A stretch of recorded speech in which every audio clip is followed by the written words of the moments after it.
आज मी तुम्हाला शेळ्या मेंढ्यामध्ये नुकसान कशा प्रकारे होतं हे सांगणार आहे। कारण का प्रॉफिट कोणीही सांगतं की एवढे पैसे भेटतात तेवढे पैसे भेटतात आणि मीही सांगत असतो, पण त्या मागचं जे कडू सत्य असतं ना तेही तुम्हाला कुठं ना कुठं माहिती झालं पाहिजे। कारण का जसं की मी मेंढीचा अनुभव सांगणार आहे, म्हणजे लावरीचा अनुभव सांगणार आहे, म्हणजे कसा आजार असतो किंवा कसा उपचार होतो आणि कशा प्रकारे नुकसान होतं हेही तुम्हाला ह्यातून कुठं ना कुठं लक्षात येणार आहे। त्यासाठी व्हिडिओ हा पूर्णपणे बघायचा आहे। कारण त्याचं असं आहे की प्रत्येकजण फायदा सांगतो, पण त्यामागचं नुकसानही असतं आणि कष्टही असतं, हे कोणी तुम्हाला दाखवतही नाही आणि सांगतही नाही। ते मी तुम्हाला ह्या व्हिडिओमध्ये सांगणार आहे।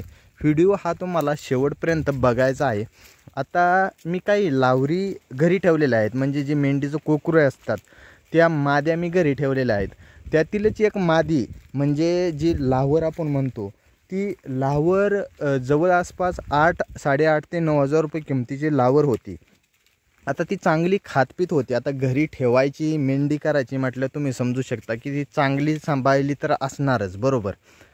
आणि ती अचानक आजारी पडली। आता आजारी पडली म्हणजे तिला काहीही दुसरं झालं नाही, फक्त तिच्या पायामध्ये काटा मोडला आणि निघाला, कारण फक्त एवढंच झालं।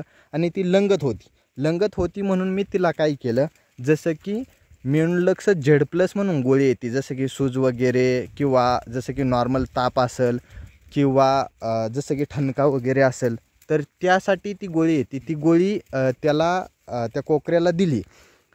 आणि एक मॅक्स्टॉल म्हणून इंजेक्शन येतं, तेही सुजासाठी किंवा ठणक्यासाठी किंवा जसं की बाकीचं काही गोष्टी असतात, जसं की नॉर्मली कुठं ठणका म्हणा, सूज म्हणा किंवा हाडाला वगैरे मार वगैरे लागला असेल तर कळ येत असेल किंवा चमकत वगैरे असेल तर त्यासाठी मी ते इंजेक्शन वापरत असतो। आता हे जे मी इंजेक्शनं सांगतोय किंवा औषधं सांगतोय हे तुम्ही स्वतः वापरण्याआधी डॉक्टरांचा सल्ला घ्या। कारण का मी जे त्यातून तुम्हाला नॉर्मल अनुभव येत जातो, कारण का मी माझा वैयक्तिक अनुभव सांगतोय, तुम्हाला वापरायचा सल्ला सांगत नाही। मी जे वापरत असतोय ती मी सांगत असतोय। जवळ आसपास ह्या क्षेत्रामध्ये जवळजवळ 12 वर्ष झालं मला अनुभव आहे। स्वतः मी म्हणजे स्वतः ट्रीटमेंट करत असतो। आजारी पडल्यावर कोणते प्राणी कसे काय होतात हे सर्व मला अनुभव आहे, बरोबर। आता काही लोकांना माझ्यापेक्षाही जास्त अनुभव असू शकतो। जर असेल कोणाला किंवा माझं काही चुकत असेल तर मला कमेंट करून सांगा, बरोबर। तर जसं की ते मी केलं आणि त्यानंतर 1-2 दिवस हे ट्रीटमेंट केल्यानंतर, जसं की गोळ्या वगैरे चारल्यानंतर त्याचं पाय असं म्हणजे दुखायचा तर राहिला, पण त्याचं ताप जे एवढ्या प्रमाणात वाढला की म्हणजे पूर्ण खायचं बंदच झालं। मग बंद झालं म्हणून त्याला घरीच ठेवलं, परत रानावरती आणायचं बंद केलं आणि त्याचा ताप चेक केला तर 104-105 असा ताप दावायचा। म्हणून त्याला तापावरचं एक इंजेक्शन दिलं, जसं की मेंढलक्स+ म्हणून एक इंजेक्शन येतं, ते इंजेक्शन मी त्या कोकऱ्याला दिलं। आणि त्याच्यासोबत एक फोर्टिवर म्हणून इंजेक्शन येतं, ते दिलं। आता फोर्टिवर इंजेक्शन हे कशासाठी चालतं, तर जसं की त्याचे बरेच काही उपयोग असतात, जसं की व्हायरल काही म्हणजे बिमाऱ्या असेल, जसं की आजार वगैरे असेल तर त्या आजारावरती ते चालत असते, म्हणजे बरोबर। जसं की जीवाणू म्हणा वगैरे त्यासाठी ते चालत असते। विषाणू किंवा ग्रॅम पॉझिटिव्ह ग्रॅम निगेटिव्ह असं अशासाठी ते इंजेक्शन चालत असतं। तर तेही इंजेक्शन मी वापरून बघितलं। त्यानंतर ताप थोडा कमी झाला आणि ते कोकरू खायला पण लागलं।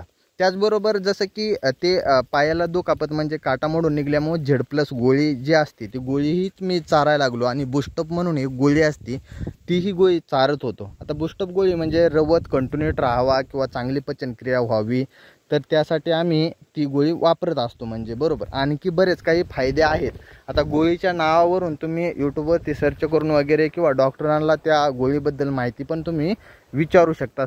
तसं तर जर तुम्हाला काही माहिती नाही समजली तर मला कमेंट करून नक्की सांगा।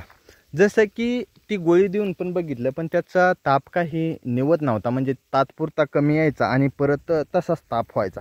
म्हणून मग मी त्याला काय केलं, जसं की खायचं वगैरे बंद झालं म्हणून परत एकदा जसं की रुमेरिक इंजेक्शन टोचलं, जसं की खाण्याचं वगैरे काम करतं, भूक वाढवण्याचं काम करतं, किंवा लिव्हरवर वगैरे ट्रेस वगैरे आला असेल तर ते ट्रेस वगैरे काढण्यासाठी ते उपयोगी पडत असते, म्हणजे रुमेरिक म्हणून एक इंजेक्शन असतं। आता हे मी डॉक्टर पण हेच इंजेक्शन वापरतात तसं म्हटलं तर।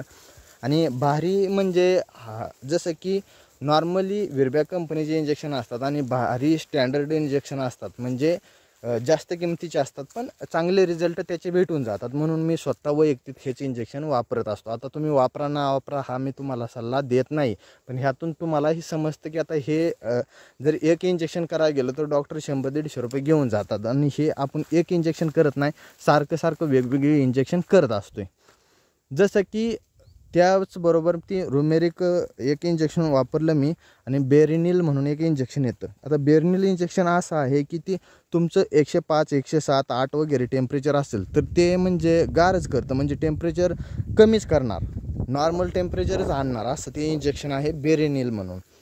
तर तेही इंजेक्शन देऊन बघितलं पण टेम्परेचर वगैरे काही निवला नाही त्याचा. आणि त्याचबरोबर त्या गोळ्यांसोबत किंवा त्या इंजेक्शनासोबत काही मी गोळ्या पण देत होतो, जसं की बूस्टअप म्हणा किंवा मेनलक्स Z+ गोळी, किंवा जसं की प्लस म्हणून एक मेनलक्स प्लस म्हणून एक गोळी येते तेही मी देत होतो. म्हणजे आता हे सर्व काही देऊन झालं तरी त्याचं टेम्परेचर काही निवना झालं, म्हणून मी त्या कोकऱ्यासाठी काय केलं, एक इंजेक्शन आणलं, त्याचं नाव आहे झुबेन. आता झुबेन म्हणून हे इंजेक्शन सर्वात महाग भेटतं आणि ह्या इंजेक्शनाचे रिझल्टही चांगले असतात. कारण का जर ताप वगैरे निवत नसेल, त्याला त्यांना काही रोगराया असेल, म्हणून मी ते झुबेन म्हणून इंजेक्शन मारलं त्याला. आणि ते इंजेक्शन मी मारताना शांत वातावरणात मारलेलं, म्हणजे जसं की गार वगैरे वातावरण असतं संध्याकाळचं, तर तसं 7-7:30च्या टायमिंगला 8च्या टायमिंगला मी त्याला इंजेक्शन दिलं ते. आणि इंजेक्शन दिल्यानंतर जवळ आसपास 7-8 तासाने मी म्हणजे सकाळ लवकर 5च्या आसपास त्याचं टेम्परेचर चेक केलं, म्हणजे ताप चेक केला, तर त्यामध्ये मला त्याचं टेम्परेचर पूर्ण म्हणजे ताप पूर्ण निवला त्याचा. आणि मग त्याला 2 दिवस मी घरीच ठेवलं.